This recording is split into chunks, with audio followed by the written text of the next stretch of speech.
Capítulo 15. O amor está no ar.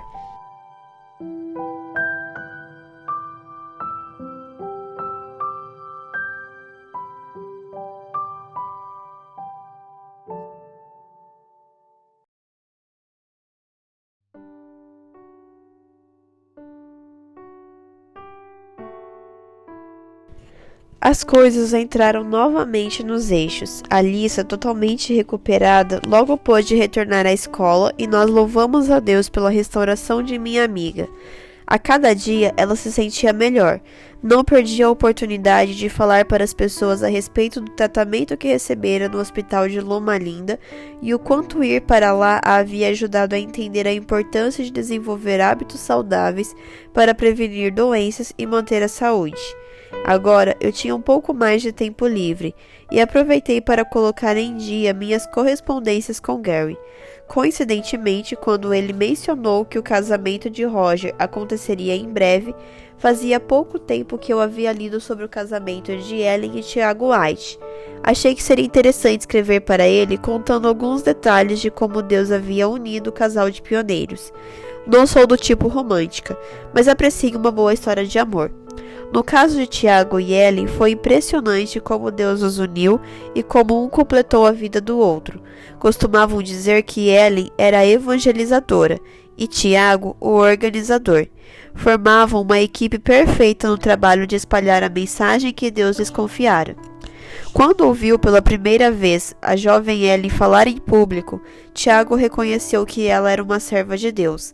Nem por um momento ele duvidou de que Deus a havia escolhido como sua mensageira. Por sua vez, Deus demonstrou a Ellen que Tiago era uma pessoa sensata e confiável. Depois da primeira visão e da ordem que Ellen recebera de Deus para contar às pessoas sobre o que vira, Tiago passou a acompanhá-la. Justamente para evitar comentários maldosos, Ellen nunca saía sozinha com Tiago. As viagens sempre eram feitas na companhia de Sarah, sua irmã mais velha, e de outras amigas fiéis. Tiago costumava conduzir o trenó ou a charrete dependendo do clima. Ele fazia os arranjos para as reuniões, ajudava com a bagagem e ainda protegia Ellen para que nenhum mal lhe acontecesse. Sua presença representava uma grande ajuda. Ainda assim, os mexeriqueiros de plantão fizeram seu trabalho, e a mãe de Ellen ficou tão preocupada com as fofocas que mandou um recado para a filha, pedindo que ela voltasse para casa. Tiago era um homem íntegro, de caráter, e sabia que algo tinha que ser feito. Descrevi na carta para Gary como foi o pedido de casamento que Tiago fez a Ellen, se bem que acho que foi mais uma proposta do que um pedido. Foi mais ou menos assim. Tiago procurou Ellen e fez um breve discurso. Ele lhe disse: "Sabe, Ellen, por causa desses comentários vou ter que me afastar de você por um tempo. Talvez você consiga se arranjar de alguma outra maneira, ou então devemos nos casar. Simples assim." Fico imaginando a surpresa e talvez o sorriso velado no rosto da jovem Ellen, que a essa altura estava com 18 anos. Tiago era 6 anos mais velho do que ela. Penso que eles já deviam ter se afeiçoado um ao outro, pois haviam passado praticamente um ano nessa rotina de viajar para que Ellen desse testemunho da visão às pessoas. Acho que no íntimo, Tiago não estava querendo muito entregar Ellen aos cuidados de outra pessoa. Por sua vez, ela já sentia tanta confiança nele que não se importaria de passar mais tempo com ele. Algo que li e achei muito bonito foi que eles levaram o assunto primeiramente ao Senhor, e só deram esse passo depois de se tornarem companheiros de vida, depois de terem a aprovação divina. No dia 30 de agosto de 1846, Tiago Springer White recebeu a senhorita Ellen Gold Harmon como sua legítima esposa, na cidade de Portland, Maine. Ela passou a assinar Ellen Gold White. Como toda garota de minha idade, fiquei curiosa quanto aos detalhes da cerimônia de casamento deles. Procurei em todas as minhas referências, mas tudo que encontrei foi uma foto da certidão de casamento, assinada pelo juiz de paz Charles Harding. Tudo indica que houve apenas a cerimônia do casamento civil. Nada de vestido de noiva pomposo, nada de buquê, nada de igrejinha branca. Os recém-casados eram muito pobres e nem mesmo tinham uma casinha deles mesmos para morar. Assim que se casaram, foram morar com os pais de Ellen em Gorham, Maine. Na verdade, demorou algum tempo para que eles tivessem um lar fixo, pois passavam a maior parte do tempo viajando e pregando, onde quer que fossem convidados. Chamei a atenção de Gary para um detalhe. Tiago e Ellen White começaram a guardar o sábado depois, e somente depois, que leram um folheto do capitão José Bates sobre a questão. Chamava-se O Sábado do Sétimo Dia, um sinal perpétuo, e tinha 46 páginas. Cerca de 6 meses depois, em abril de 1847, enquanto estavam reunidos no sábado na casa de amigos, Ellen recebeu uma visão na qual viu a lei de Deus dentro do santuário celestial. Em volta do quarto mandamento havia uma luz que o destacava. Isso confirmou a importância da guarda do sábado, ainda no início do movimento adventista. Agora eles pregavam sobre a volta de Jesus e também sobre o sábado. Além de ser uma mãe cuidadosa, Ellen era uma esposa amorosa, companheira e leal. Escrevia assim para Gary: perdi as contas de quantas cartas e bilhetes encontrei em minhas referências que foram escritos por ela a seus filhos e a Tiago White. Havia um bilhete muito carinhoso que ela tinha escrito apenas 2 dias depois que ele partira para uma viagem. Dizia que ela e os meninos já estavam sentindo falta dele, especialmente dos momentos em que se reuniam em volta da lareira à noite e à mesa das refeições. Que bonitinho! Ela conta que uma vez recebeu um cartão postal dele com as breves palavras: Battle Creek, 11 de abril. Faz 2 dias que não recebo uma carta sua, Tiago White. Isso demonstra que mesmo em viagem, eles não perdiam o contato um com o outro. Eles se davam muito bem, mas como todo casal, também tiveram alguns pequenos pontos de divergência. No entanto, nunca permitiram que qualquer questão afastasse um do outro, nem do dever que sobre eles repousava. Numa das cartas, Ellen pedia perdão por ter dito ou escrito algo que tivesse magoado o marido. Não era raro ela se desculpar.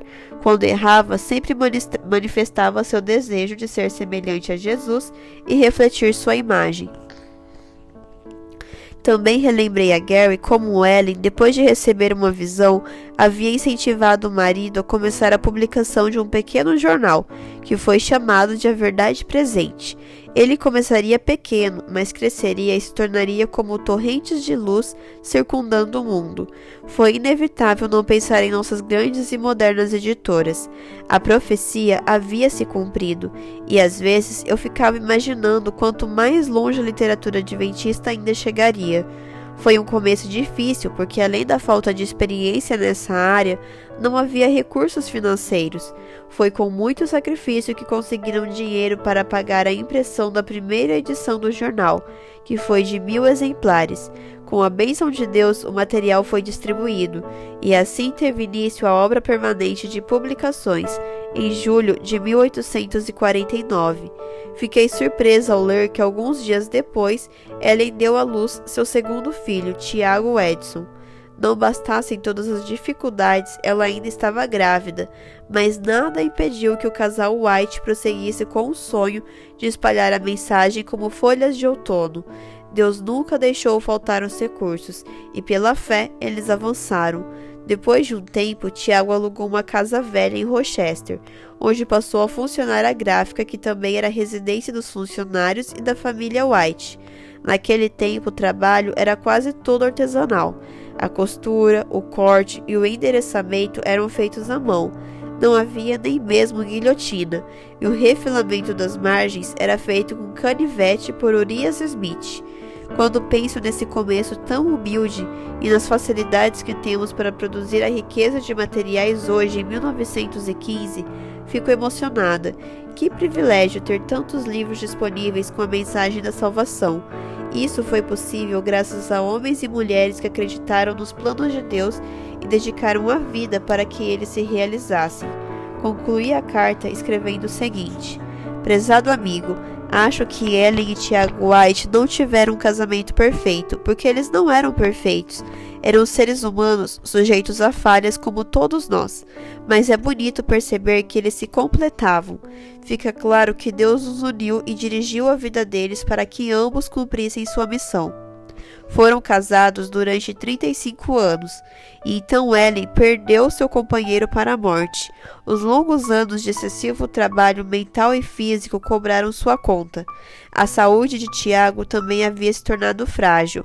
No dia 6 de agosto de 1881, depois de uma vida inteira de dedicação à obra de Deus, o pastor Tiago descansou aos 60 anos.